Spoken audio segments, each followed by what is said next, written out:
Initiative, and you can see the linkage there. And maybe I'll ask you, as the panel, thus far, do you think the Kenyan government has pitched in properly, to establish that sort of easy remittance back and forth? Well, there have been challenges. They've always been interested in the money coming in from abroad. In fact, we had a discussion earlier with Cupid, and have had several discussions with Njeri and Muthoni regarding how a government like Kenya and other governments now across the world treat this so-called diaspora. They've never really been able to categorize them properly.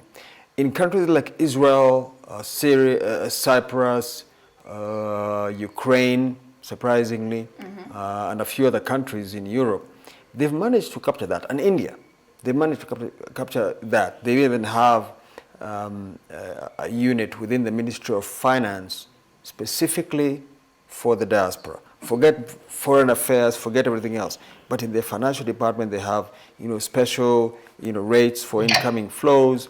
They make sure they don't tax that money. They give incentives if you want to invest and you're based abroad. They even do what they call here a top up of loans. Okay. So for the Kenyan government specifically, Linda, on the financial side, they're working on it. Okay. They're doing a good job of at least talking to Kenyans abroad. For a long time, previous governments were a bit hesitant because they thought all we had was a political agenda. Oh, yeah. Or all we wanted was to heckle them at, on shows like this, or even on other forums. But now they're beginning to realize that, we really want to be part and parcel of the growth of this economy. And the recently concluded conference in Nairobi was a reflection of that. So to answer your question, they're on the right track. There's still a lot more that could be done. But I'm confident that in the coming years, there'll be better cooperation, and we'll see growth that is very, very well focused with the diaspora in mind. All right, wonderful. Talking about the Easter conference that we had here, with due regard to the diaspora, we had a lot of financial stakeholders part of it. We had banks, we had treasury there. And what were the sort of points of agreement that we had going on in terms of finances from the diaspora? Well, Njeri, you were there. Did you have a response to that? Maybe you might have some. Well, I wouldn't say really specifically to the financial issues that they're having with the products, or what it is the diaspora would need. That didn't come out very clearly in the conference, because I think the conference was dealing with a lot of how do we get together, who are these representatives from the diaspora. They had lots of other issues, immigration issues. You want to come back to Kenya, how do you do it? But the issue of finances didn't quite come out. And you're right, because I saw a lot of fund managers there, a lot of banks. There's keen interest. There's keen interest in what can the diaspora do, what can we do for the diaspora. But I think it's still something that we are trying to grapple with.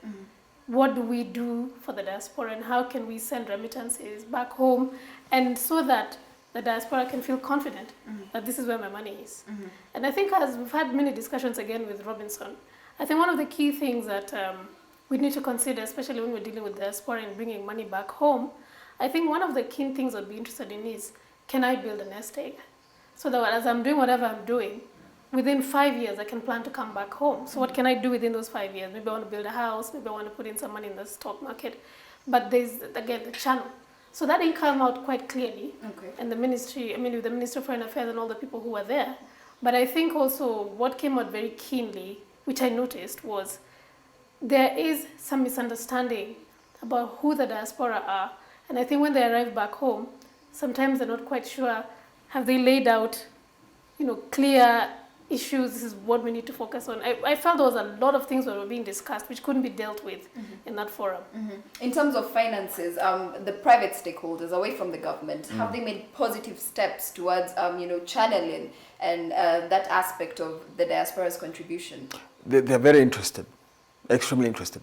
For example, at that meeting, we all gave our email addresses, our contact information, and of course, within 48 hours, my email box was full. Oh yeah. So there's that keen interest, and in fact, one person I think that maybe has something to add on top of that is Lystra, because she she's familiar. She hasn't mentioned that, but she has a Jamaican background, and you know, with your chance, you can ask her to make a comment on that. But there's that interest in building that relationship because they've realized that well, you know, tourism, you know, is not exactly bringing in anything these days. You know?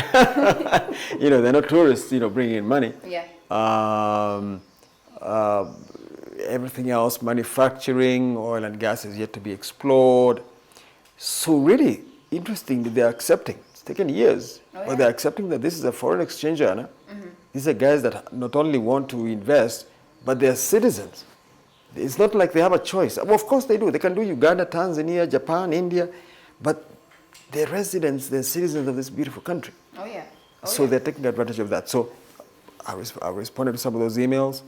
I actually might do business with a couple of them. So that rapport has been developed. Wonderful. Maybe, Lystra, you can give us a comment. Having been of Jamaican descent, what has been the sort of relationship between you and your home country in terms of remittances? Okay, first of all, I am from the Caribbean, yes, but I'm from the beautiful island of Trinidad and Tobago. My apologies. That's okay. Well, I can definitely tell you, we have something in our community here, and I have quite a few friends from the continent, and I realized that they do the same process also. It's called the susu. So it's pretty much where you take a peer of people, and they donate or they contribute a certain amount of money on a weekly basis for a particular cause. So for instance, if you have 10 people and everyone is contributing $10 a week, every week that individual or another individual and another individual gets $100. So it becomes cumulative. If you've decided on a project back home, for instance, or you want to raise money for your community for maybe a small school or something like that, you can join this collective group. And as a whole, that money can then go back home to raise a specific cause that you are like-minded about. That money also can be used for an individual to actually make a down payment on a home here in this country or purchase a vehicle. And the banks are becoming sensitized to the fact that these communities do exist and they raise money in that format. So for instance, if you have a large sum of money that you've raised that way, you can go to the bank and explain that's where it came from. So it's a great way to raise money to purchase a home or get a car or come together with like-minded individuals who may want to target one specific project that they want to raise money towards back in their home country. Wow. All right, Lystra raises a very interesting perspective. That sense of community, do we have it, you know, to even establish that sort of relationship and link? Certainly. I think we do have it, and I'm speaking from experience because my mother is Maasai, so I have lots of connections with people in Narok, and some of the things that my mother deals with, especially, is with how to deal with FGM issues and what have you. So sometimes we get to meet some of our relatives or friends, Maasais who are out there. Every time they say, we need to come back and do something about this. Can we build a rescue center? Can we do this? So certainly there is that kind of desire that people want to come back and do something, you know, for their community.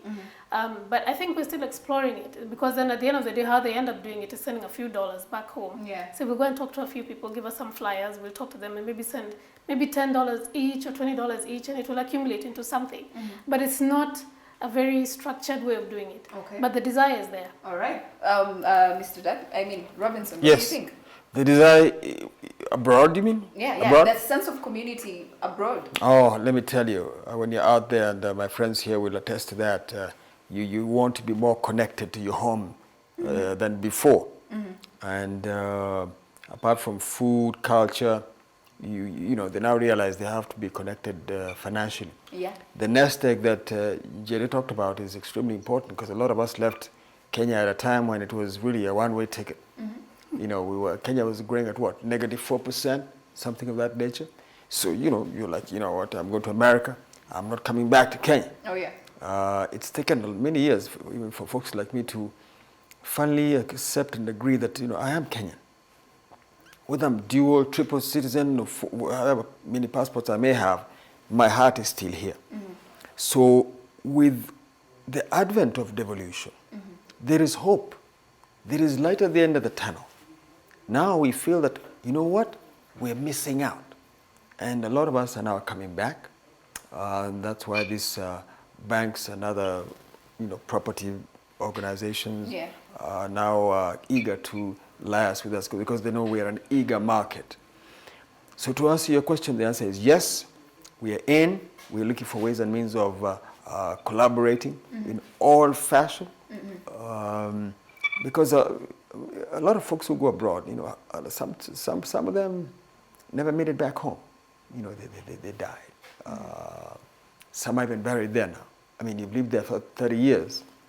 All your friends are there, So in your will, you'll say, look, just bury me here in St. Louis. And we had a few of those. I used to live in St. Louis. So to answer your question, there's that desire and want to make sure that you got your little, 1 acre somewhere. You get a good construction company. You get a good bank to partner with. And just make sure that you do it professionally. This thing of sending money to your dad, to your mom, and tell them, build me a multi-million shilling house.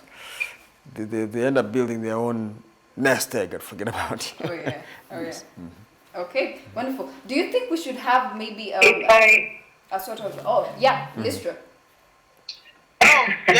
I'm sure. There's someone else I think is about to speak. Oh, it's Muthoni.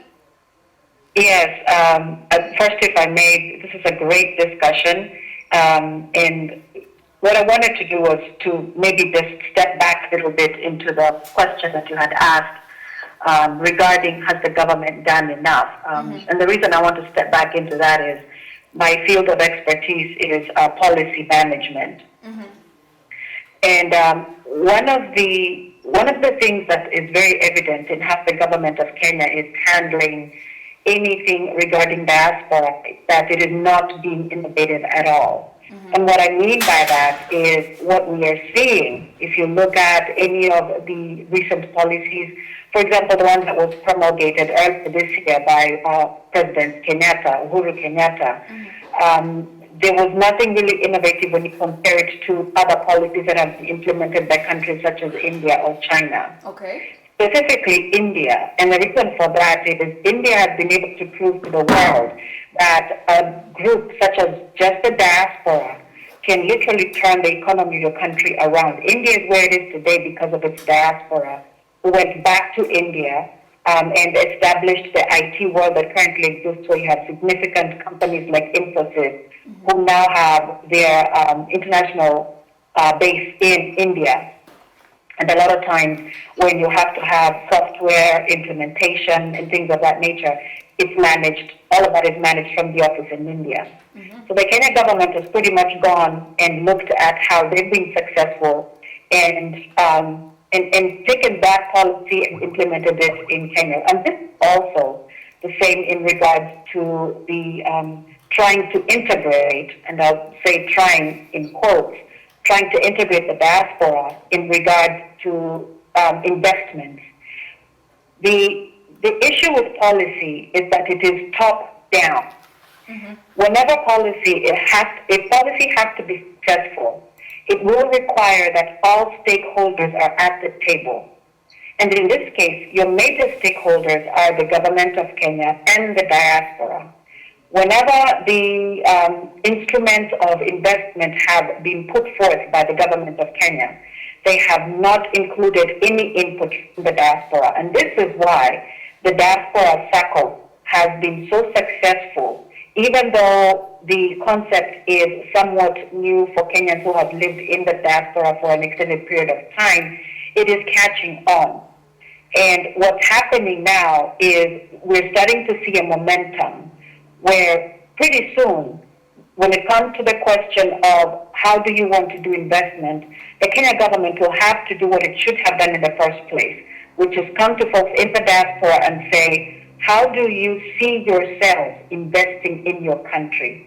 Just to give you a rough idea of the potential, when you look at remittances worldwide, and we look at how Kenya versus Nigeria is doing, Nigeria, 2013 remitted $21 billion. Wow. From the Our diaspora. economy in Kenya is approximately, I believe that it was $36 billion. So the remittances by the Nigerians into Nigeria in 1 year alone was about 75% of our entire GDP. Our remittances to Kenya that year were about $2.7 billion. Now, I take issue with that figure, by the way, because a couple of years earlier, the World Bank, who provides that data, stated that they were going to change the means by which they calculate remittances. So we're just going to take that figure as it is, just because that's the only figure we have. However, I was talking to a couple of folks who work at the World Bank within the diaspora world, and what they confirmed to me is that those numbers are strictly what are reported by folks such as Western Union, the banks, and MoneyGram. The actual figure could easily be tripled, which means that Kenyans are sending in, if we're basing it on that, a little over $8 billion. All right. My point with all of this diatribe, and I do apologize for taking too long, is that when it comes to integrating or even establishing the means by which Kenyans in the diaspora feel that they can invest in their country, the Kenya government has done barely anything. A lot more could be done, and I have to give kudos to this government because this initiative to integrate the diaspora is actually in its 6th year. And the reason that is of importance is that it was actually the World Bank who pushed for that to take place aggressively due to donor fatigue. So when it comes to, has the government done enough? Like I just stated, no. Could they do more? Yes. First thing they need to do, show up at our doorsteps and ask us, how do you see yourselves as Kenyans in the diaspora being able to invest in your country? Thank you.